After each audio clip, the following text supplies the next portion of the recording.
Welcome to part 2 of consumer protection. In this lesson, we will examine consumer guarantees, manufacturer liability, and product safety provisions under the ACL.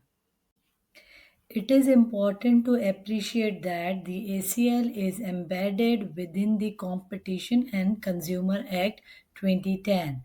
Its primary purpose is to ensure competition, fairness, and protection of consumers enforced by the ACCC and state agencies. Under Section 3 of the ACL, a consumer is broadly defined. The provision ensures that both individuals and businesses using goods for domestic purposes are covered. However, goods acquired for resale or commercial production are excluded.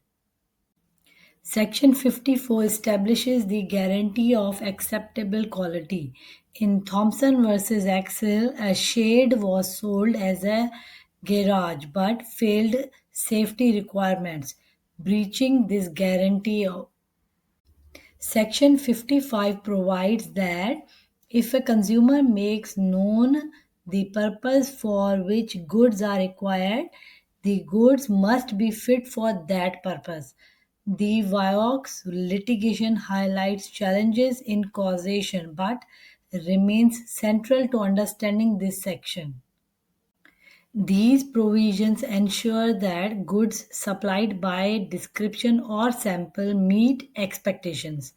Suppliers must also ensure reasonable availability of spare parts, and express warranties are legally binding.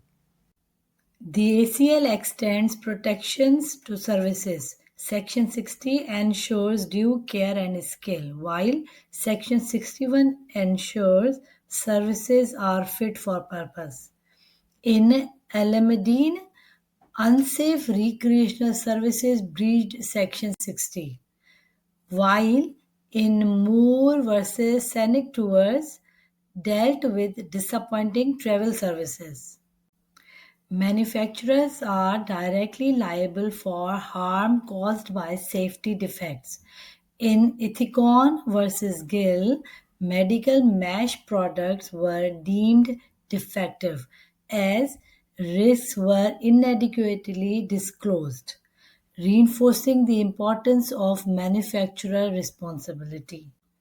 The ACL empowers regulators to enforce bans, recalls, and mandatory standards.